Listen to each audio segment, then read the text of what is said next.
Good morning, রসায়ন বন্ধু চ্যানেলে স্বাগত।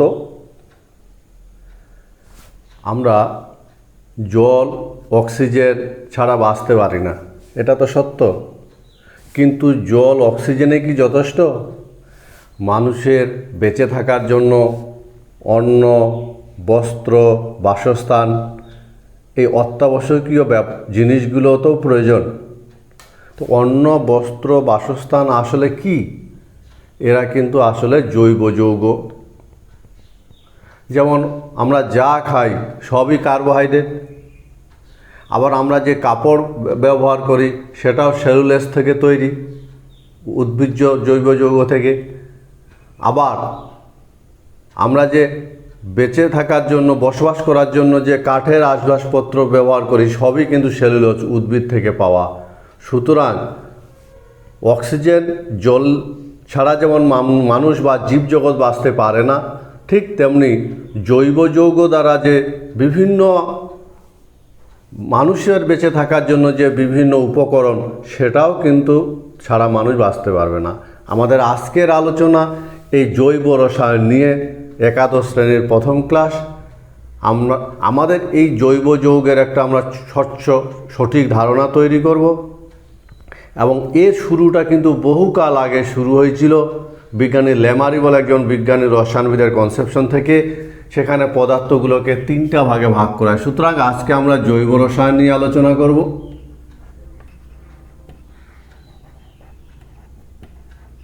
জৈব রসায়ন প্রায় 1675 সালে, মনে থাকবে, লিমারি বলে একজন রসায়নবিদ প্রথম পদার্থগুলোকে তিনি তিনটা ভাগে ভাগ করেন: উদ্ভিজ্জ, প্রাণীজ ও খনিজ। এইভাবে পদার্থের বিভাজনটা শুরু হয়েছিল বহুকাল আগে, প্রায় 1675 সালে। ঠিক আছে। পরবর্তীকালে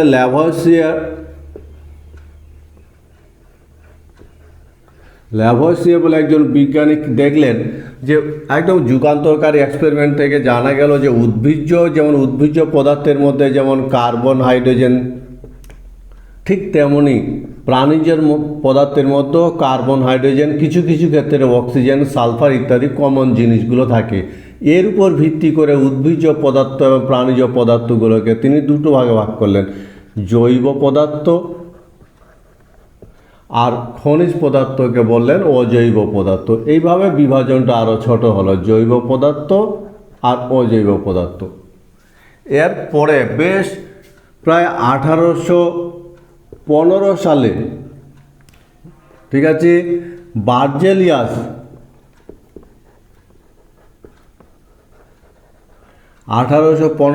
বার্জেলিয়াস প্রথম প্রাণ শক্তি তত্ত্ব বলে একটা প্রাণ শক্তি তত্ত্ব কথা বললেন, প্রাণ শক্তি তত্ত্ব।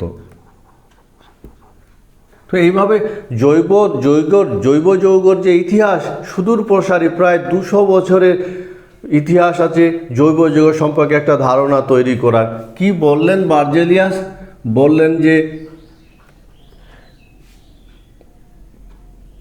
উদ্ভিদ এবং প্রাণী অর্থাৎ জীবজগতের যে বিভিন্ন জৈব যৌগ যে তৈরি হচ্ছে, সেই জৈব যৌগ প্রাণী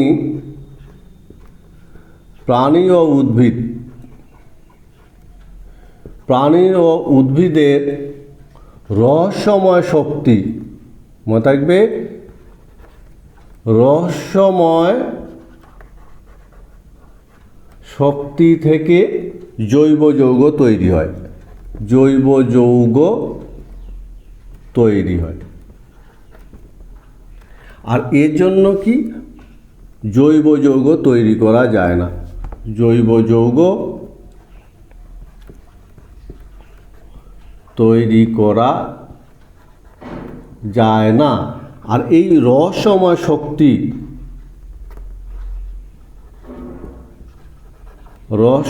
শক্তিকে বলা হলো প্রাণ শক্তি। বোঝা গেছে? এই হলো প্রাণ শক্তি তত্ত্ব, প্রাণ শক্তি। ঠিক আছে। তাহলে শুরুটা লিমারি বলে একজন রসায়নবিদ প্রথম পদার্থকে তিনটা ভাগে ভাগ করলেন, উদ্ভিজ্জ, প্রাণীজ, খনিজ। পরবর্তীকালে দেখা গেল উদ্ভিজ্জ এবং প্রাণীজর মধ্যে উপাদানগত তেমন কোনো পার্থক্য নেই বলে ল্যাভোসিয়ারের পরীক্ষা থেকে আমরা জানতে পারার পর পদার্থগুলোকে আবার তিনটা ভাগে থেকে দুটো ভাগে চলে আসলো, জৈব পদার্থ, অজৈব পদার্থ। আরও পরবর্তীকালে বার্জেলিয়াস প্রাণশক্তির তত্ত্ব দিয়ে বোঝাতে চাইলেন উদ্ভিদ এবং প্রাণীর ভিতরে এমন একটা রহস্যময় শক্তি আছে যে শক্তিটা থেকে জৈব পদার্থ তৈরি হয়, সে কারণে জৈব পদার্থ তৈরি করা যায় না। কিন্তু এর পরবর্তীকালে মনে রাখবে 1828 সালে ফ্রেডরিক, নাম শুনেছ? ফ্রেডরিক ভলার বলে একজন বিজ্ঞানী, বিখ্যাত বিজ্ঞানী, কি করলেন? অ্যামোনিয়াম সায়ানাইডের পুনর্বিন্যাস বিক্রিয়ার মাধ্যমে প্রথম তিনি একটা জৈব যৌগ তৈরি করলেন। ফলে প্রথম জৈব যৌগ, এটা অজৈব যৌগ, এবং অজৈব যৌগ থেকে জৈব যৌগ গঠন হলো। ফলে মানুষের ধারণার পরিবর্তন আসলো। ফ্রেডরিক ভলার অ্যামোনিয়াম সায়ানাইড থেকে প্রথম জৈব যৌগ, অজৈব যৌগ থেকে জৈব যৌগ তৈরি করলেন। ফলে মানুষের প্রাণশক্তি যে তত্ত্ব, সেই তত্ত্ব সম্পর্কে মানুষের কিন্তু সন্দেহ প্রকাশ করলো। এরও পরবর্তীকালে 1845 সালে কলবে বলে একজন বিজ্ঞানী কি করলেন? প্রথম অ্যাসিটিক অ্যাসিড তৈরি করলেন তার উপাদানগুলো থেকে। কার্বন, হাইড্রোজেন ও অক্সিজেনের সঙ্গে বিক্রিয়া ঘটিয়ে অ্যাসিটিক অ্যাসিড তৈরি করলেন। আরও পরবর্তীতে 1865 সালে কলবের অ্যাসিটিক অ্যাসিড আবিষ্কার করার পর 1865 সালে বার্থেলো মিথেন গ্যাস আবিষ্কার করলেন। এইভাবে ক্রমান্বয়ে কিন্তু জৈব যৌগ আবিষ্কার হলো, এবং বর্তমানে প্রায় 20 লক্ষেরও বেশি জৈব যৌগ বর্তমান। এইভাবে হলো অর্গানিক কম্পাউন্ড তথা জৈব যৌগের ইতিহাস। বহুকাল থেকে মানুষ নানা রকম পরীক্ষা নিরীক্ষার ভিত্তিতে জানতে পারলো যে মানুষের বেঁচে থাকার জন্য প্রকৃতি থেকে পাওয়া পদার্থগুলো ছাড়াও জৈব যৌগের গুরুত্ব অপরিসীম। জৈব যৌগে কার্বন অপরিহার্য, কার্বন মৌল ছাড়া কোনো জৈব যৌগ তৈরি হয় না। তো কার্বন ঘটিত সব যৌগকে আবার জৈব যৌগ বলা যায় না। যেমন কার্বন ঘটিত কার্বন মনোক্সাইড, কার্বন ডাইঅক্সাইড, এরা জৈব যৌগ নয়। ঠিক আছে? তো প্রথম দিকে কার্বন ঘটিত যৌগকে জৈব যৌগ বলা হতো, পরবর্তীকালে দেখা গেলো এই সংজ্ঞাটা সম্পূর্ণ নয়। ফলে কার্বনের সাথে যদি হাইড্রোজেন যুক্ত হয়, তাহলে কার্বন আর হাইড্রোজেন মিলে যে হাইড্রোকার্বন তৈরি হয়,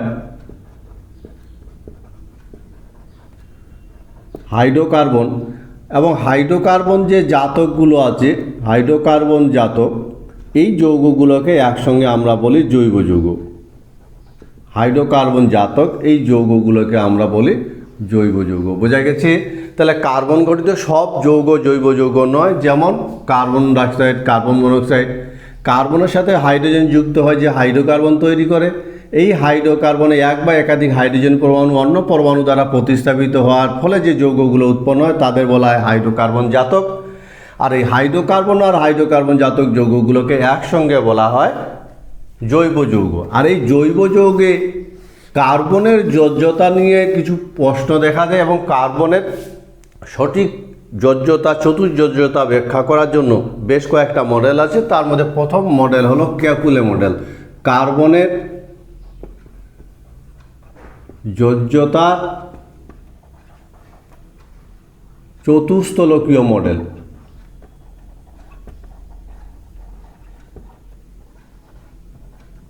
চতুস্তলকীয় মডেল, এর মধ্যে প্রথম যে মডেলটার কথা বলা হয় কেকুলে।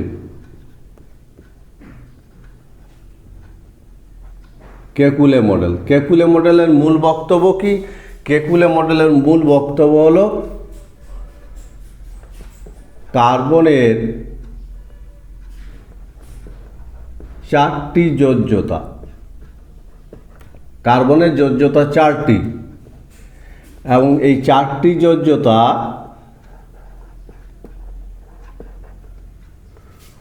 কার্বনের সঙ্গে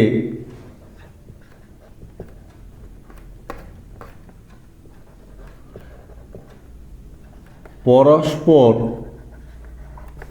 90 ডিগ্রি কোণে একই সমতলে থাকে বা একই তলে অবস্থান করে, একই তলে অবস্থান করে। এই হলো ক্যাপুলের মূল বক্তব্য। কি বলতো, ক্যাপুলের মতে কার্বনের যোজ্যতা 4 হবে জৈব যৌগগুলোতে, এবং কার্বন এই 4টা যোজ্যতার সাথে কার্বন পরস্পর 90 ডিগ্রি কোণ করে একই তলে অবস্থান করবে। কিন্তু এর বেশ কিছু সীমাবদ্ধতা আছে। এই মডেলটার সীমাবদ্ধতা হলো যে আমরা কিছু জৈব যৌগে যেমন কোণের মান ব্যাখ্যা করতে পারি না, ব্যাখ্যা করা যায় না। আরও বেশ কিছু সীমাবদ্ধতা থাকে। পরবর্তীতে ভ্যান টপ ও লাবেল মডেল বোঝা গেছে। এইভাবে কার্বনের যোজ্যতার কিন্তু বিভিন্ন মডেল এসছে। আমরা আজকে জৈব রসায়নের প্রথম ক্লাস শুরু করেছি, খুব ভালো করে ক্লাসটা ফলো করতে হবে এবং জৈব রসায়নের একটা সঠিক ধারণা তৈরি করতে হবে। যত কেমিস্ট্রি আমাদের জীবনের সাথে মিশে যাবে, যত উঁচু ক্লাসে উঠব, জৈব রসায়নের ধারণা তত দৃঢ় হওয়া চাই। ফলে জৈব রসায়নের এই ধারণাটা শুরু করতে গেলে অন্তত কার্বনের যে এই যে চতুর্যোজ্যতার মডেলগুলো থেকে ধীরে ধীরে আমাদের এগোতে হবে। ওরকম ভ্যান টপ লাবেল মডেল কি বলছে? ভ্যান টপ লাবেল মডেল অনুযায়ী বলছে যে একটা কাল্পনিক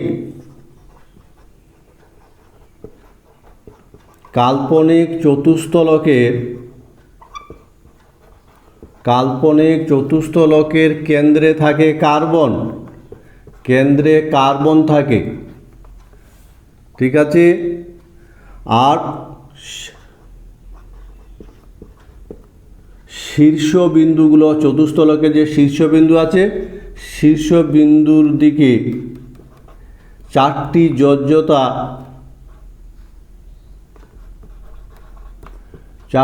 যোজ্যতা প্রসারিত থাকে। আর কোণের মান কত হয়? কোণের মান 109 ডিগ্রি 28 মিনিট। গঠনটা কীরকম? খানিকটা গঠনটা এরকম। এই চতুস্থলকভাবে ছড়িয়ে থাকে যোজ্যতা 4 দিকে এবং বন্ধন কোণের মান 109 ডিগ্রি 28 মিনিট। কিন্তু এই মডেলটারও সীমাবদ্ধতা কি বলতো? এই মডেলটারও সীমাবদ্ধতা হলো যে যোজ্যতাগুলো 4টি যোজ্যতা, এর কার্বনের যোজ্যতা 4 কেন এটা আমরা ব্যাখ্যা করতে পারি না। যোজ্যতা 4 কেন এটা ব্যাখ্যা পাওয়া যায় না, ব্যাখ্যা করা যায় না, বোঝা গেছে। আর সেই সঙ্গে এক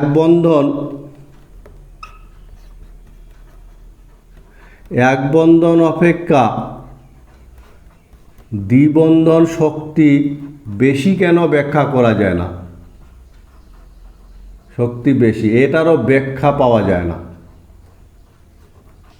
ব্যাখ্যা করা যায় না। এই হলো ভ্যান টপ লাবেল মডেল, আর এই হলো ক্যাপুলে মডেল, বোঝা গেছে। তাহলে অর্গানিক কেমিস্ট্রিতে যে কার্বন ঘটিত যৌগগুলো তৈরি হয় সেখানে কার্বনের যোজ্যতা নিয়েই আলোচনাটা শুরু। বিভিন্ন মডেলের মধ্যে ক্যাপুলের বক্তব্য অনুযায়ী জৈব যৌগগুলোতে কার্বনের যোজ্যতা 4 এবং এই 4টি যোজ্যতা কার্বন পরমাণুর সঙ্গে 90 ডিগ্রি কোণ করে একই তলে অবস্থান করে। কিন্তু এই মডেলের সাহায্যে আমরা বেশ কিছু প্রশ্নের উত্তর দিতে পারি না বলে আমরা ভ্যান টপ ও লাবেল মডেলের কথা বলে থাকি। ভ্যান টপ লাবেল মডেলের মূল বক্তব্য হলো যে জৈব যৌগগুলোতে কার্বন চতুস্থলকীয়ভাবে বিন্যস্ত থাকে এবং একটা কাল্পনিক চতুস্থলকের কেন্দ্রে থাকে কার্বন, আর চতুস্থলকের শীর্ষবিন্দুগুলোর দিকে যোজ্যতাগুলো প্রসারিত থাকে, যেখানে বন্ধন কোণের মান প্রায় 109 ডিগ্রি 28 মিনিট। কিন্তু এই মডেলটার সাহায্যে অন্তত এই প্রশ্নটার উত্তর পাওয়া যায় না যে কার্বনের যোজ্যতা 4 কেন, ঠিক আছে। আর সেই সঙ্গে এক বন্ধনের তুলনায় দ্বিবন্ধনের তুলনায় ত্রিবন্ধনের শক্তি বেশি কেন, এরও উত্তর পাওয়া যায় না বলে পরের মডেল যেটা, সেটা হলো লুইস মডেল। নাম শুনেছ, ভ্যালেন্স বন্ড থিওরিতে আমরা রাসায়নিক বন্ধন চ্যাপ্টারে পড়েছি লুইস মডেল। লুইস মডেলের মূল বক্তব্য কি? লুইস মডেলের মূল বক্তব্য হলো কার্বনের আয়নায়ন বিভব যথেষ্ট বেশি, ঠিক আছে।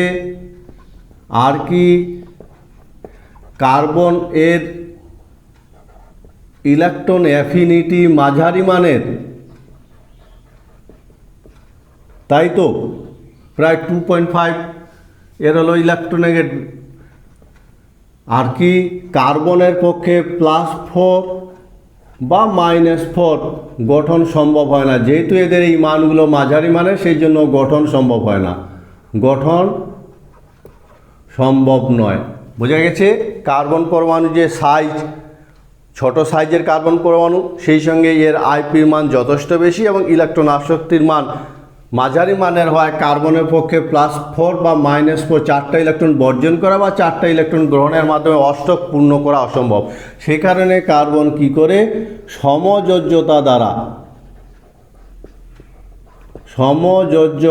দ্বারা অষ্টক পূর্ণ করে। এই হলো লুইস মডেলের মূল বক্তব্য, সমযোজ্যতা দ্বারা অষ্টক পূর্ণ করবে। বোঝা গেছে? এক্ষেত্রে আমরা জানি কার্বনের যে ইলেকট্রন বিন্যাস কি হয়, 2s থেকে একটি ইলেকট্রন 2p-তে স্থানান্তরিত হয়।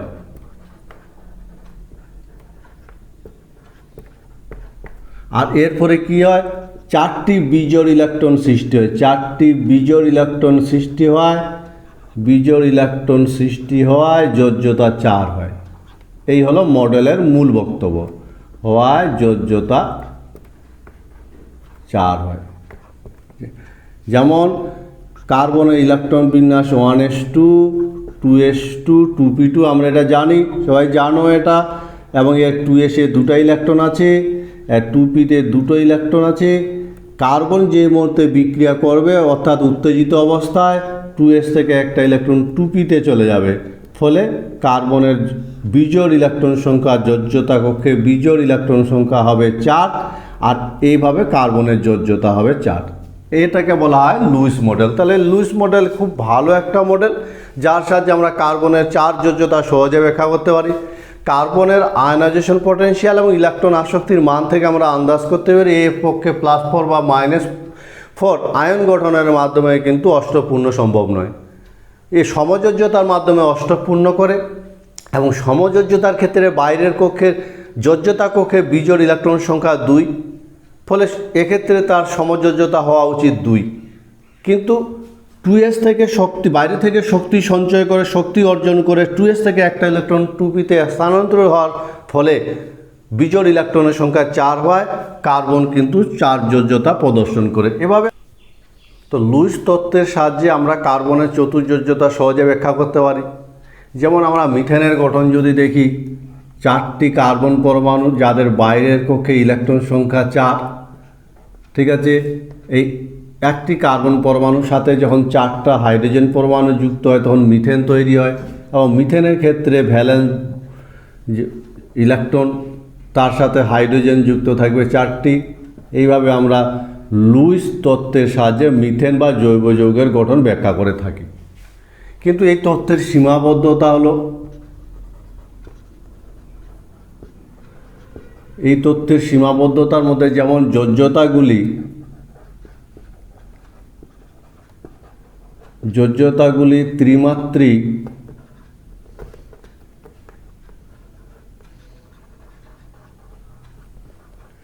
ত্রিমাত্রিক দেশে কিভাবে প্রসারিত থাকে তা জানা যায় না।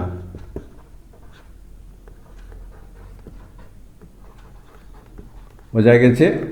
ফলে প্রত্যেকটা মডেলের কিছু না কিছু ত্রুটি আছে। লুইস মডেলের সাহায্যে কার্বনের চতুর্যোজ্যতা খুব সুন্দরভাবে ব্যাখ্যা করা গেল। যোজ্যতাগুলো চতুর্দিকে কিভাবে বিন্যস্ত থাকে এ সম্পর্কে কিন্তু কোনো ধারণা পাওয়া যায় না বলেই আমরা এরপরে শঙ্করায়ন ধারণা গ্রহণ করি। শঙ্করায়ন আমরা নিশ্চয়ই তোমরা আমরা যে রাসায়নিক বন্ধন চ্যাপ্টারটা পড়েছি সেখানে শঙ্করায়ন নিয়ে আমরা আলোচনা করেছি। কারো কোনো রকম অসুবিধা হলে, শঙ্করায়নের ধারণার অসুবিধা হলে সেখান থেকে কিন্তু ভিডিওতে দেখে নিতে হবে। শঙ্করায়নের একটা সঠিক ধারণা থাকা চাই। এবং এখানে মূলত মনে রাখবে সেটা হলো শঙ্করায়ন, একটুখানি আমি বলে দিতে চাই। শঙ্করায়ন অর্গানিক কেমিস্ট্রিতে মূলত বিভিন্ন টাইপের হয়, sp3 sp2 এবং একটু যেমন শঙ্করায়ন তোমরা জানো তো শঙ্করায়ন কাকে বলে? যৌগ গঠনের স্বার্থে একাধিক অরবিটাল পরস্পরের সঙ্গে যুক্ত হয়, সমশক্তি সম্পন্ন যে নূতন অরবিটালগুলো গঠন করে সেই পদ্ধতিটাকে বলা হয় শঙ্করায়ন। আর এর ফলে যতগুলো অরবিটালের সৃষ্টি হয় তাদেরকে বলা হয় শঙ্কর অরবিটাল, আর পদ্ধতিটাকে শঙ্করায়ন বলা হয়। বোঝা গেছে কথাটা? আবার বলছি, যৌগ গঠনের স্বার্থে একাধিক অরবিটাল পরস্পরের সঙ্গে শক্তির আদান প্রদান ঘটিয়ে সমশক্তি সম্পন্ন যে নূতন অরবিটালগুলো গঠন করে সেই নূতন অরবিটালগুলোকে বলা হয় শঙ্কর অরবিটাল, আর পদ্ধতিটাকে বলা হয় শঙ্করায়ন। সাধারণত জৈব যৌগে আমরা 3-4 ধরনের শঙ্করায়ন উল্লেখ করে থাকি, sp3 sp2 এবং sp, এবং শঙ্করায়নটা কার্বনের ঘটে। মানে কার্বনের স্বাভাবিক ইলেকট্রন বিন্যাস যেটা 1s2 2s2 2p2, এবং এখানে 2s-এ 2টো ইলেকট্রন আছে আর p-তে 2টা ইলেকট্রন আছে। যে মুহূর্তে কার্বন বিক্রিয়া করবে সেই মুহূর্তে তার 2s থেকে ইলেকট্রন 2p-তে স্থানান্তরণ ঘটবে এবং ইলেকট্রন বিন্যাসটা সেক্ষেত্রে নূতনভাবে হবে।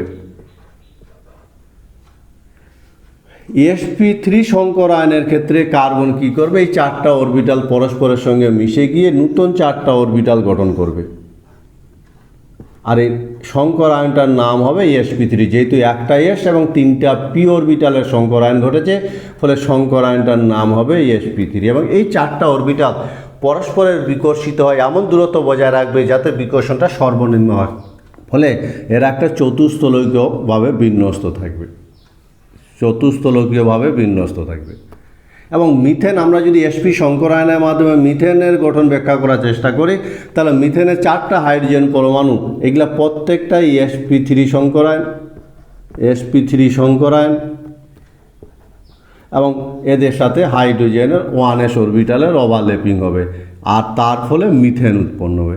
এইভাবে আমরা জৈব যৌগের ক্ষেত্রে গঠনগুলো ব্যাখ্যা করে থাকি, এবং দেখতে পাচ্ছি আমরা এখানে মিথেন কিন্তু তৈরি হলো, এবং মিথেনের গঠনটা যে তাদের যে জ্যামিতিক ছবি চতুস্থলকীয় হবে এবং বন্ধন কোণের মান হবে 109 ডিগ্রি 28 মিনিট। এইভাবে আমরা কিন্তু জৈব যৌগগুলোর গঠন এবং বন্ধন কোণ সহজে ব্যাখ্যা করতে পারি। আমরা যদি দেখি sp2 শঙ্করায়নের কথা যদি বলি, sp2 শঙ্করায়ন, সেক্ষেত্রে কিন্তু sp2 শঙ্করায়নের ক্ষেত্রে যেমন আমরা যদি ইথিলিন অণুর গঠন ব্যাখ্যা করার চেষ্টা করি, বোঝা যাচ্ছে তো?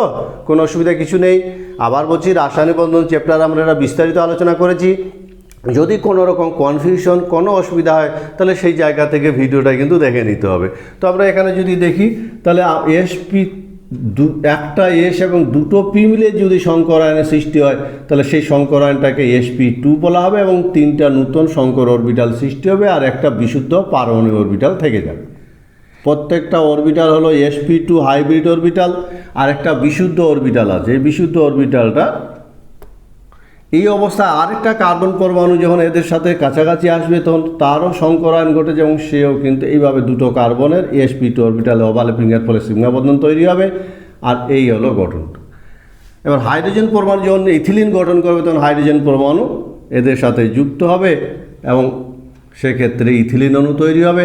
আর যে বিশুদ্ধ পারমাণবিক অরবিটাল দেখতে পাচ্ছি তাদের পাশাপাশি ওভারল্যাপিং হবে, ফলে ইথিলিন অণু তৈরি হলো, যার একটা সিগমা বন্ধন আর একটা পাই বন্ধন, এবং এর গঠনটা হবে সমতলীয়, বন্ধন কোণ হবে 120 ডিগ্রি। ফলে শঙ্করায়নের মাধ্যমে আমরা যেমন তাদের যোজ্যতাগুলো ত্রিমাত্রিক বিন্যাসও বলতে পারি, আকৃতি বলা যায়, এবং বন্ধন কোণের মানও আমরা ব্যাখ্যা করতে পারি। ফলে ইথিলিন অণুর মধ্যে প্রত্যেকটা কার্বন পরমাণু শঙ্করায়ন sp2, গঠনটা সমতলীয় এবং এর বন্ধন কোণের মান 109 ডিগ্রি। আমরা আরেকটা শঙ্করায়নের কথা যদি বলি, sp শঙ্করায়ন, sp শঙ্করায়ন, একটা s একটা p মিলে sp শঙ্করায়নের মাধ্যমে 2টো শঙ্কর অরবিটালের সৃষ্টি হবে আর 2টো পারমাণবিক অরবিটাল বিশুদ্ধ অবস্থায় আছে। বোঝা যাচ্ছে তো? ঠিক আছে। এবার এই অবস্থায় যখন sp সংকরায়নের কথা বলবো, যেমন অ্যাসিটিলিন অণুর গঠন যদি আমরা ব্যাখ্যা করি এই সংকরায়নের মাধ্যমে, তাহলে দুটো অরবিটাল কিন্তু পরস্পরের সঙ্গে কি করবে, 180 ডিগ্রি কোণ করে থাকলে এদের মধ্যে বিকর্ষণ সর্বনিম্ন হবে। আর দুটো পারমাণবিক অরবিটাল বিশুদ্ধ অবস্থায় কিন্তু পড়ে আছে। পারমাণবিক অরবিটালগুলো বোঝাবার জন্য একটু আলাদা সিম্বল ব্যবহার করছি। আর একটা কার্বন পরমাণু, তারও sp সংকরায়ন ঘটেছে এবং সেও কিন্তু এইভাবে এখানে ওভারল্যাপিং হবে এবং এরও দুটো অরবিটাল বিশুদ্ধ অবস্থায় পড়ে আছে। এই অরবিটাল, ঠিক আছে, এইদিকে হাইড্রোজেন যুক্ত হলো, এইদিকে হাইড্রোজেন যুক্ত হলো, আর পারমাণবিক অরবিটালগুলোর যে বিশুদ্ধ অবস্থায় পড়ে আছে তাদের ওভারল্যাপিং হলো এবং এইভাবে ওভারল্যাপিং হওয়ার ফলে অ্যাসিটিলিন অণু তৈরি হলো। বোঝা গেছে? তাহলে কি হবে, কার্বন কার্বন তিনটা বন্ধন তৈরি হলো এখানে, এদিকে হাইড্রোজেন এদিকে হাইড্রোজেন, গঠনটা সরলরৈখিক হলো, ফলে অ্যাসিটিলিনের মতন ত্রিবন্ধযুক্ত কার্বনের সংকরায়ন sp হয় এবং এক্ষেত্রে গঠনটা সরলরৈখিক, বন্ধন কোণের মান 180 ডিগ্রি হয়। এভাবে সংকরায়নের সাহায্যে আমরা কিন্তু জৈব যৌগগুলো যে আছে সেই জৈব যৌগে কার্বনের চতুর্যোজ্যতা, সেই সঙ্গে কার্বনের যোজ্যতাগুলো ত্রিমাত্রিক দেশে কিভাবে বিন্যস্ত থাকে আমরা সহজে বলতে পারি। ফলে সংকরায়নের অর্গানিক কেমিস্ট্রিতে সংকরায়নের উপর ভিত্তি করে যে সরল জৈব যৌগগুলোর গঠনের কথা যদি আমরা ভাবি, তাহলে এরকম করে আমরা একটা সামারি করতে পারি। সংকরায়ন, কোণের মান, ঠিক আছে, সেই সঙ্গে তাদের আকৃতি এবং উদাহরণ যদি আমরা দেওয়ার চেষ্টা করি, যেমন সংকরায়ন যদি sp3 হয়, বন্ধন কোণের মান হবে 109 ডিগ্রি 28 মিনিট, আকৃতি হবে চতুস্তলকীয়। বোঝা গেছে? আকৃতি হবে চতুস্তলকীয় এবং এর উদাহরণ বলো তো, এই ধরনের sp3 সংকরায়ন দ্বারা গঠিত একটা জৈব যৌগের উদাহরণ যেমন মিথেন। অন্যদিকে যদি sp2, তাহলে sp2 যদি সংকরায়ন একটু এক্ষুনি বলা হলো বলতো, sp2 যদি তাহলে কী হবে, 120 ডিগ্রি এবং গঠনটা হবে সমতলীয়।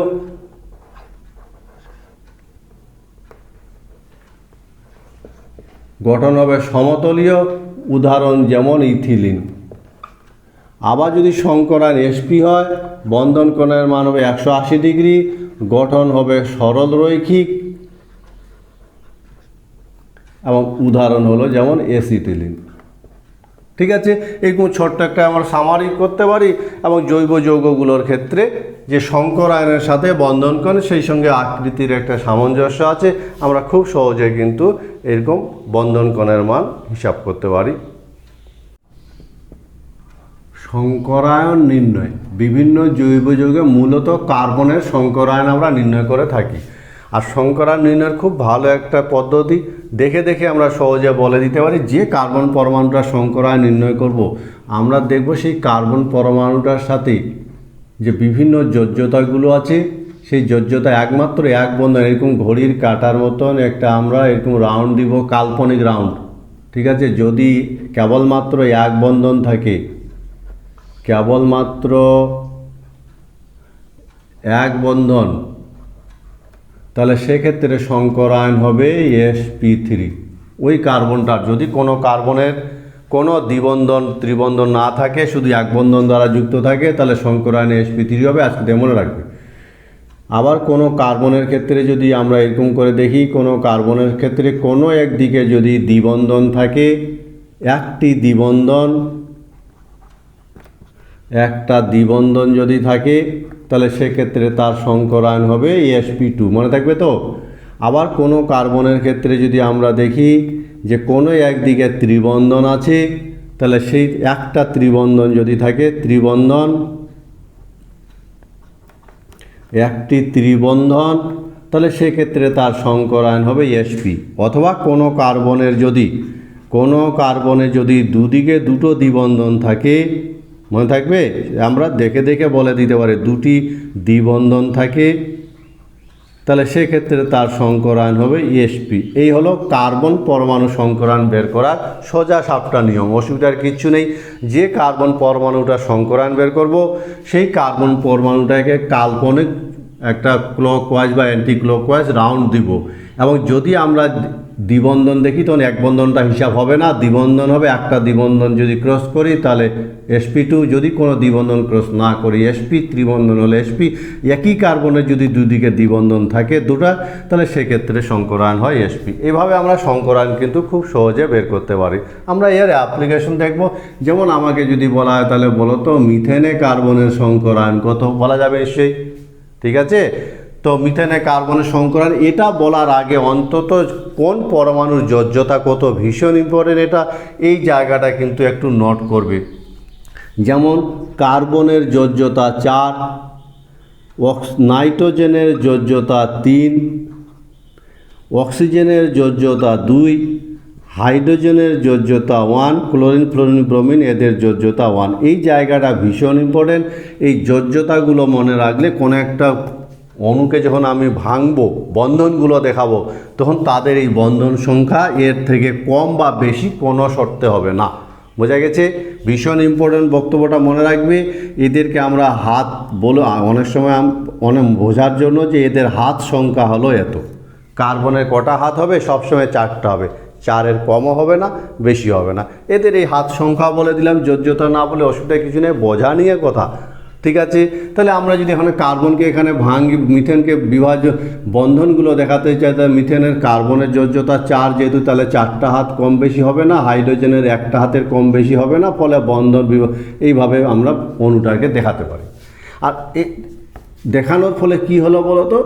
দেখতে পাচ্ছি সহজে সংকরায়ন বলে দিতে পারি। যেমন কার্বনে এক বন্ধন শুধু আছে, ফলে মিথেনে কার্বনের সংকরায়ন sp3।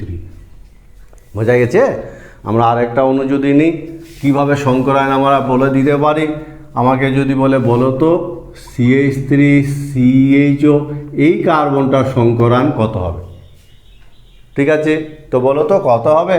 তখন আমি সেই কার্বনটার বন্ধনগুলো দেখব, অন্যগুলো সবগুলো বিভাজন করার কোনো দরকার নেই। সেই কার্বনটা আমরা কিভাবে বন্ধনে আবদ্ধ আছে দেখাবো। কার্বনের আগেই বলেছি যোজ্যতা 4, অক্সিজেনের যোজ্যতা 2, হাইড্রোজেনের যোজ্যতা 1। এই সংখ্যাগুলোর কিন্তু কোনো পরিবর্তন হবে না। এই যে দেখো, এইভাবে যদি আমি দেখাই তাহলে সবারই যোজ্যতা পূর্ণ হবে। ঠিক আছে তো? কোনো অসুবিধা? একদম সহজ সহজ কথা, সহজ করে ভাবো। ফলে কার কত যোজ্যতা সেটা যদি মনে থাকে তাহলে আমি এইভাবে বিভাজন করবো এবং আমি দেখব কাল্পনিক একটা দেখতে পাচ্ছি দ্বিবন্ধন, এই কার্বনের একটা দ্বিবন্ধন আছে, ফলে এই কার্বনটার সংকরায়ন হবে sp2। বুঝা গেছে? আমরা যদি আরও একটা উদাহরণ নিই, যেমন মনে করো CH3CN, বলো তো এই কার্বনটার সংকরায়ন তাহলে কত হবে? আমরা এটাকে এই কার্বনটার বন্ধনগুলোকে দেখব। CH3C কার্বনের যোজ্যতা 4 হবে, নাইট্রোজেনের 3। তাহলে এদের মধ্যে কিন্তু এই বন্ধন অন্যরকম আর হতেই পারবে না, এইভাবেই হবে। তাহলে এই কার্বনটার কি ত্রিবন্ধন আছে, ফলে সংকরায়ন হবে কত এর? sp। বুঝা গেছে তো? তোমরা বলতে পারবে? তাহলে বলো তো এই কার্বনটার সংকরায়ন কি হবে? CH3COOH এই কার্বনটার সংকরায়ন বলো। CH3COOH কার্বনটার সংকরায়ন কত? সিগমা ও পাই বন্ধনের সংখ্যা নির্ণয়।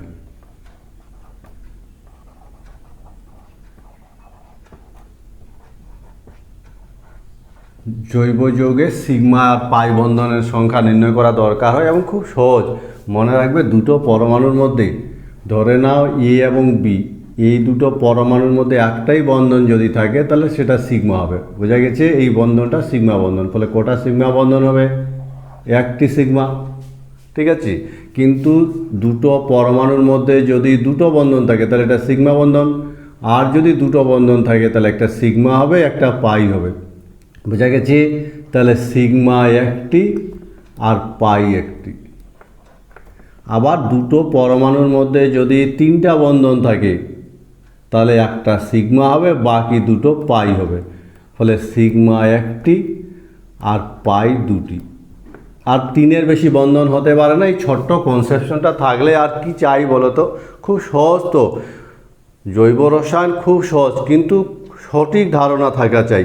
আর আমরা আজকে প্রথম শুরু করলাম বলে একদম সঠিক ধারণা নিয়ে ধীরে ধীরে আগাবো। ভিডিওটা খুব ভালো করে ফলো করবে এবং নেক্সট যে ভিডিওগুলো বেরোবে জৈব রসায়ন থেকে একটা ধারাবাহিকতা যদি থাকে তাহলে সব জিনিস কিন্তু বোঝা অনেক সহজ হয়। তো আমরা ওরকম 2-3টা যৌগ আমি লিখে রেখেছি যাদের মধ্য থেকে সিগমা আর পাই বন্ধনের সংখ্যা আমরা বের করব।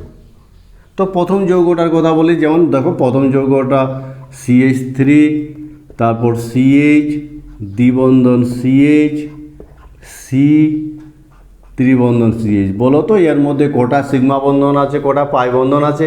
মনে রাখবে সিগমা পাই বন্ধন বের করতে গেলে আমাকে এর বন্ধনগুলো যোজ্যতাগুলো পৃথক করে দেখাতে হবে। সেটা ভীষণ ইম্পর্টেন্ট। আমি যেটা হাত দিয়ে বলেছিলাম, কার্বনের যোজ্যতা 4, নাইট্রোজেনের 3, অক্সিজেনের 2, হাইড্রোজেনের 1। এটা ভীষণ ইম্পর্টেন্ট একটা কথা, ছোট কিন্তু মারাত্মক ইম্পর্টেন্ট, কারণ ওর উপর দাঁড়িয়ে বেশ কিছু প্রশ্ন আমরা উত্তর দিতে পারি, যেমন সংকরায়ন নির্ণয় করতে পারি, যেমন এখন সিগমা পাই বন্ধনও কাউন্ট করতে পারি। তাহলে দেখো এই কার্বনের যোজ্যতা 4, ফলে এর সাথে কিভাবে হাইড্রোজেনগুলো যুক্ত আছে, 3 দিকে 3টা হাইড্রোজেন যুক্ত আছে, তার সাথে এই কার্বনটা যুক্ত আছে, এই কার্বনের সাথে একটা হাইড্রোজেন আছে, এই কার্বনের সাথে দ্বিবন্ধন দিয়ে এই পরের কার্বন, তার সাথে একটা হাইড্রোজেন আছে, এই কার্বনের সাথে কোনো হাইড্রোজেন নেই, এই কার্বনের সাথে হাইড্রোজেন, সব বন্ধনগুলো আমি ছড়িয়ে দিলাম। এভাবে ছড়িয়ে দিলে এবার কাউন্ট করার কোনো অসুবিধা আছে বলো? দেখে দেখে তো বলতে পারবো। একটাই বন্ধন হলে সেটা সিগমা হয়, দুটো হলে একটা সিগমা একটা পাই হয়, 3টা হলে একটা সিগমা দুটো পাই হয়। চলে আসো, প্রথমে আমরা সিগমা বন্ধনগুলোই কাউন্ট করি। দেখো এখান থেকে যদি কাউন্ট করতে ধরি 1, 2, 3, 4, 5, 6, 7, 8, 9, 10, ফলে সিগমা কটা হবে? 10টি। এবার পাই বন্ধনে চলে যাব। বলো তো পাই বন্ধন দেখতে পাচ্ছ? বলো, আমি লিখি, বলো তুমি বলো পাই বন্ধন কটা হবে? দ্বিবন্ধন এবং ত্রিবন্ধন যেখানে আছে সেখানে পাই বন্ধন কাউন্ট করব। ঠিক আছে, দেখো এখানে একটা আর এখানে দুটো, তাহলে পাই বন্ধন হবে 3টি। এই হলো অণুটার মধ্যে সিগমা এবং পাই বন্ধনের সংখ্যা। সহজ আছে তো। আমরা আরেকটা উদাহরণ যদি দেখি, উদাহরণটা বলো তো পরের উদাহরণটাতে কত হবে? পরের উদাহরণটার কথা যদি বলি বা এই উদাহরণটার কথা যদি বলি, বলো তো এখানে কটা আছে এই জায়গাটাতে? বলতে পারবে এটা? এর মধ্যে কটা বন্ধন আছে? এটাকে যদি বিভাজিত আমরা বন্ধনগুলো দেখাবার চেষ্টা করি তাহলে বন্ধনগুলো এরকম আছে। এখানে একটা কার্বন, 6টা কার্বন পরমাণু আছে, এইভাবে 6টা কার্বন পরমাণু, তার সাথে এখানে দ্বিবন্ধন আছে, এখানে দ্বিবন্ধন, এখানে দ্বিবন্ধন, প্রত্যেকটা কার্বন পরমাণু যোজ্যতা তথা হাত 4 হবে, ফলে এইভাবে 4টা হাত 4 কার্বনের পূর্ণ হবে। আর দেখ এটাকে ভেঙে দেখালাম, অসুবিধা কিচ্ছু নেই। ফলে হাত কার কত যোজ্যতা সেটা কিন্তু কোনো সময় কম বেশি হবে না। এবার কাউন্ট করো তো, আমরা যদি এইখান থেকে কাউন্ট করতে ধরি 1, 2, 3, 4, 5, 6, 7, 8, 9, 10, 11, 12, 13, ফলে সিগমা বন্ধনের সংখ্যা হবে 13। আমরা যদি এবার পাই বন্ধন কাউন্ট করি 1, 2, 3, 4, 5, ফলে পাই বন্ধনের সংখ্যা হবে 5। এবার এই অণুটার মধ্যে সিগমা বন্ধনের সংখ্যা 13, পাই বন্ধনের সংখ্যা 5। কত সহজ। আমি যে অণুটা লিখে রেখেছি তোমরা নিজেরাই বলো তো এর মধ্যে সিগমা বন্ধনের সংখ্যা কত আর পাই বন্ধনের সংখ্যা কত? সংকরায়ন ও একই তলে থাকা পরমাণু সংখ্যা। একই তলে থাকা পরমাণু সংখ্যা দেখতে হচ্ছে। আজকের যে আমরা ক্লাসটা করছি তাতে সংকরায়ন কিন্তু একটা ব্যাপক ভূমিকা। অর্গ্যানিক কেমিস্ট্রি পড়তে গেলে কার্বন পরমাণু সংকরায়ন কনসেপশন খুব ক্লিয়ার থাকতেই হবে, কারণ সংকরায়নের উপর বিভিন্ন বিষয়গুলো, গঠনগত বিভিন্ন বিষয়গুলো, সাধারণ কনসেপশনগুলো একদম অর্গ্যানিক কেমিস্ট্রি হাতে খড়িতে যে সেটা কিন্তু সংকরায়ন দিয়েই শুরু, তাই কি না বলো? তাহলে সংকরায়ন শব্দটা প্রতি ক্ষেত্রে থাকছেই, আর সংকরায়ন সহজে বের করতে শেখানো আমি শিখিয়ে দিয়েছি, ফলে বাকি পড়াগুলো আমাদের কাছে অনেকটাই সহজ হবে। তো কোন একটা পরমাণু, মনে করো 4টা পরমাণু কোন একই তলে থাকা মানে আমরা এরকম করে বুঝি যে 5টা আঙ্গুল একই তলে আছে, কিন্তু একটা আঙ্গুল যদি আমি উপরে তুলে দিই তাহলে আমরা বলবো বাকি 4টা একই তলে আছে। এটা কিন্তু ওদের সঙ্গে নেই। বোঝা গেছে?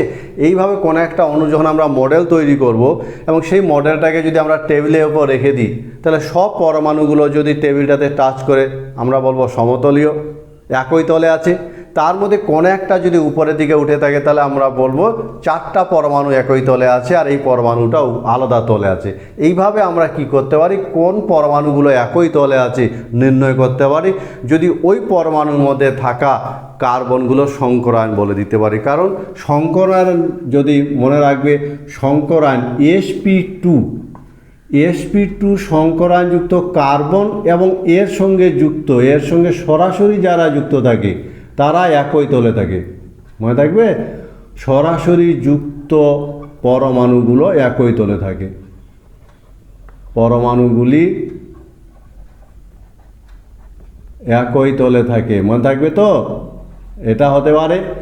অথবা কি হতে পারে বলো তো, sp2 ও sp এই কার্বনগুলি যদি পরপর থাকে, কার্বনগুলি পরপর থাকলে তারা ও তাদের সাথে যুক্ত যারা, তাদের সঙ্গে যারা যুক্ত থাকবে তারাও একই তলে থাকবে। বোঝা গেছে কথাটা? যদি sp এবং sp2 কার্বন পরপর থাকে তাহলে তারা এবং তাদের সাথে যারা ডাইরেক্ট লিঙ্ক আছে তারা হবে। অথবা কোনো কার্বন যদি, মনে রাখবে সংকরায়নের ক্ষেত্রে কোনো কার্বন যদি পজিটিভ কার্বনের সংকরায়ন কিন্তু sp2 হয়। আবার মনে রাখবে যে দ্বিবন্ধনযুক্ত কার্বনের পাশের কার্বনটা যদি নেগেটিভ হয় তাহলে সেটার সংকরায়নও কিন্তু sp2 হয়। ফলে সংকরায়ন যদি আমি বলে দিতে পারি তাহলে কারা একই তলে আছে সহজে বলে দিতে পারবো। বোঝা গেছে তো? তাহলে কারা কারা একই তলে থাকবে, কোন একটা অণুর মধ্যে যে কার্বন আছে সেই কার্বনের সাথে যারা ডাইরেক্ট বন্ধনে যুক্ত আছে, এরকম কোন একটা কার্বনের সংকরায়ন যদি sp2 হয় তাহলে সেই কার্বনের সাথে যারা ডাইরেক্ট যুক্ত আছে তারা এবং ওই কার্বন একই তলে থাকবে। কোন একটা অণুর মধ্যে যদি কার্বন এবং পরমাণুর পরপর সংকরায়ন sp2 sp হয় তাহলে তাদের সাথে লিঙ্ক যারা আছে তারাও একই তলে থাকবে। আমি ওরকম 3-4টা অণু লিখে রেখেছি, এদের আমরা দেখব কারা একই তলে আছে। প্রথমে আমরা এটা দেখার চেষ্টা করি।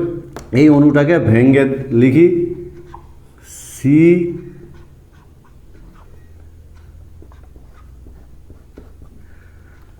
ভেঙে লিখতে হবে, অনেক সহজ আছে, একটু দেখে নাও এইভাবে বের করতে হয়। সেজন্য প্রথমে যেটা বলেছিলাম যে এদের যে যোজ্যতাগুলো দেখানো ভীষণ ইম্পর্টেন্ট, দেখাতে পারলে সব সহজ। দেখো এবার আমরা ডট চিহ্ন দিব। দেখো এই কার্বনটার পর আমরা যদি এই কার্বনগুলোর ক্ষেত্রে দেখি, এর কার্বনটার সংকরায়ন sp, এই ত্রিবন্ধন আছে, সংকরায়ন একদম মুখে মুখে বের করতে শিখতে হবে, তাই তো?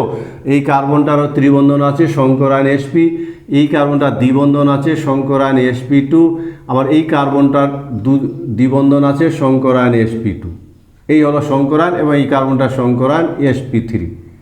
আমরা জানি sp এবং sp2 যদি পরপর থাকে তাহলে তারা একই তলে থাকে। তাহলে এই কার্বনটার সাথে ডাইরেক্ট লিঙ্ক আছে এই হাইড্রোজেন, অসুবিধা হলে ডট চিহ্ন দেবো। এই কার্বনের সাথে এই হাইড্রোজেন যুক্ত আছে, এর সাথে এই হাইড্রোজেন যুক্ত আছে, এর সাথে এই কার্বন যুক্ত আছে। ফলে কারা একই তলে থাকবে, এই পরমাণুগুলো একই তলে থাকবে, sp2 কার্বন এবং তার সাথে যারা ডাইরেক্ট লিঙ্ক আছে। এই কার্বনটার সাথে কার্বনটার লিঙ্ক আছে ফলে এটা একই তলে থাকবে, কিন্তু হাইড্রোজেনগুলোর সাথে এই কার্বনের কোনো লিঙ্ক নেই ফলে ওই হাইড্রোজেনগুলো একই তলে থাকবে না, ফলে এরা কী হবে, একই তলে থাকবে। বোঝা গেছে তো? এইভাবে আমরা খুব সহজে বের করতে পারি কারা একই তলে থাকবে। আমরা আর একটা উদাহরণ দেখি। বোঝা গেছে কোন জায়গায় অসুবিধা বলো? কার্বনগুলোর সংকরায়ন আমরা বের করলাম এবং সেই কার্বনের সাথে যেহেতু সংকরায়ন sp এবং sp2 পরপর আছে ফলে এই কার্বনগুলোর সাথে যারা ডাইরেক্ট লিঙ্ক আছে, বন্ধনে আবদ্ধ আছে, তারা একই তলে থাকবে। বোঝা গেছে? আমরা আর একটা উদাহরণ দেওয়ার চেষ্টা করি। এখান থেকে মনে করো আর একটা উদাহরণ দিব। এই উদাহরণটার কথা বলি।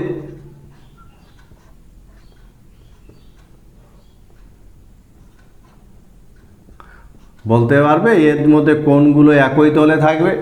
তো কার্বনগুলোর সংকরায়ন যদি বলি, এই কার্বনটা যেহেতু পজিটিভ কার্বনের সংকরায়ন sp2 ফলে এই কার্বনটার সংকরায়ন sp2। আমার কথা বোঝা গেছে? আর কোনো কার্বনের সংকরায়ন sp2 নয়, একটাই কার্বন আছে যার সংকরায়ন sp2। তাহলে ওই কার্বনটার সাথে যারা ডাইরেক্ট লিঙ্ক আছে তারা একই তলে থাকবে। বলো তো এই কার্বনটার সাথে কোন কার্বনটা লিঙ্ক আছে? এই কার্বনটা আছে, এই কার্বন আর এই কার্বন। ফলে কারা একই তলে থাকবে? এরা একই তলে থাকবে। খুব কঠিন নয়, সহজ আছে। স্প্রেড করে দিতে পারলে হয়ে গেল, বন্ধনগুলো দেখাতে পারলেই কিন্তু হয়ে গেল। বোঝা গেছে নিশ্চয়ই? এই কার্বনটা বলেছি পজিটিভ কার্বন sp2 সংকরায়ন হয়, আর ওই কার্বনের সাথে ডাইরেক্ট লিঙ্ক আছে এই তিনটা কার্বন। এরা কিন্তু ওই কার্বনের সাথে কোনো লিঙ্ক নেই, ফলে এরা একই তলে থাকবে। বোঝা গেছে এবার নিশ্চয়ই? বোঝা গেছে তো? তোমরা বলতে পারবে তাহলে এখানে যে যৌগগুলো লেখা আছে এই যৌগের মধ্যে আরেকটা দেখাবার চেষ্টা করছি। মনে করো এই এই এই অণুটার মধ্যে কারা একই তলে আছে? এই টলই, ঠিক আছে? এটাকে যদি আমি ভেঙে লিখি তাহলে কি হবে? এটা হবে এর সাথে তিনটা হাইড্রোজেন, আবার এই কার্বনের সাথে লিঙ্ক আছে, তিনটা হাইড্রোজেনকে দেখালাম। আর এদের মধ্যে দ্বিবন্ধন, তিনটা দ্বিবন্ধন আছে, প্রত্যেকটার সাথে একটা করে হাইড্রোজেন আছে, প্রত্যেকটার সাথে এইভাবে হাইড্রোজেন যুক্ত আছে। বলো তো এবার কোন পরমাণুগুলো একই তলে আছে? আমরা যদি দেখি প্রত্যেকটা কার্বন পরমাণু দ্বিবন্ধন আছে, ফলে প্রত্যেকটারই সংকরায়ন sp2, তাই কিনা বলো? প্রত্যেকটারই সংকরায়ন sp2। এদের সাথে ডাইরেক্ট লিঙ্ক আছে এরা সবাই, আর এই কার্বনটার সাথে লিঙ্ক আছে এই কার্বন, কিন্তু এই হাইড্রোজেনগুলোর সাথে sp2 কার্বনের লিঙ্ক নেই, ফলে কারা একই তলে থাকবে? এরা একই তলে থাকবে। বোঝা গেছে না? খুব সহজ আছে। বুঝে গেছি? তা তোমরা বলো তো এই যে অণুটা আছে, এই অণুটা এর মধ্যে কারা একই তলে আছে? দেখো তো এই অণুটার মধ্যে কোন পরমাণুগুলো একই তলে থাকবে। আমরা এবার দেখব আর একটা ছোট্ট কনসেপশন, সেটা হলো একই সরলরেখায় থাকা। মনে থাকবে যে কোন একটা পরমাণু যদি আমরা মডেল তৈরি করি তাহলে কোন পরমাণুগুলো কি করবে? একই সরলরেখায় থাকবে। বোঝা গেছে? একই সরলরেখা সংকরায়ন ও একই সরলরেখায় থাকা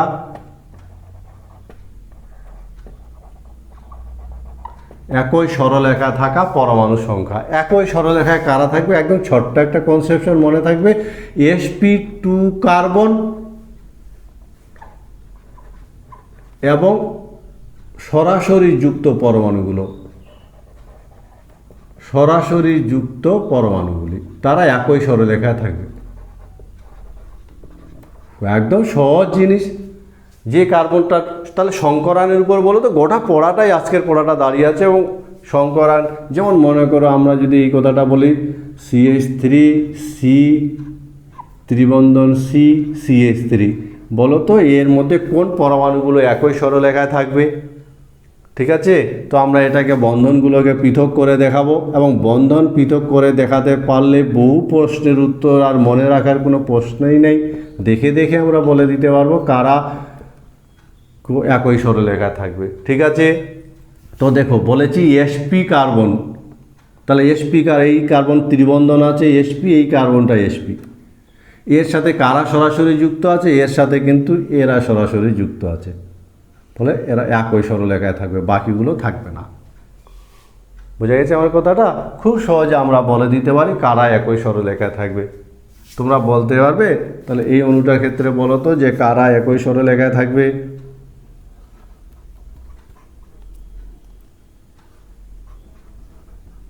এই অণুটার ক্ষেত্রে কোন পরমাণুগুলো একই সরলরেখায় থাকবে? স্টার চিহ্নিত কার্বন পরমাণুগুলির সংকরায়ন, বুঝতে পারবে? যেমন CH3 CH2OH, বলো তো এই কার্বন পরমাণুটার সংকরায়ন কী হবে? ঠিক আছে? আমরা যদি বলি যে মনে করো CN2 বা CH3CN, এই কার্বন পরমাণুটা সংকরায়ন কী হবে? তো স্টার চিহ্নিত এই দুটো কার্বন পরমাণু সংকরায়ন, আমি এটাকে একটু চেঞ্জ করে দিচ্ছি, CHO করে দিলাম। এই কার্বন পরমাণুটার এই স্টার চিহ্নিত কার্বন পরমাণু সংকরায়ন বলবে। আমরা আজকে জৈব রসায়নের প্রথম ক্লাস শুরু করলাম, এবং বেশ কিছু তথ্য দেখলাম, বেশ কিছু নতুন নতুন জিনিস শিখলাম। আমার মনে হয় বোঝাবার চেষ্টা করেছি। অন্তত জৈব যৌগে কার্বন পরমাণু সংকরায়ন ভীষণ ইম্পর্ট্যান্ট একটা ফ্যাক্টর। সেই সঙ্গে এর চতুষ্যোজ্যতা হয় কি করে, ভ্যালেন্স ব্যান্ড থিওরি অনুযায়ী যোজ্যতা 2 হওয়া উচিত, অথচ 4 হয় কেন? বিভিন্ন যৌগের সংকরায়নের উপর ভিত্তি করে আকৃতি, তাদের বন্ধনকোণ এবং সেই সঙ্গে কারা একই তলে থাকবে, কারা থাকবে না। এক কথা বিভিন্ন যে ছোটো ছোটো বিষয়গুলো, টুকিটাকি হাতে খড়ি বিষয়গুলো যে বোঝাবার চেষ্টা করলাম, আমার মনে হয় তোমরা বুঝতে পেরেছো। ভালো করে ক্লাসটা ফলো করবে এবং সঠিক একটা ধারণা তোমাদের তৈরি হবে, এই প্রত্যাশা রেখে ক্লাসটা আজকে এখানে শেষ করছি।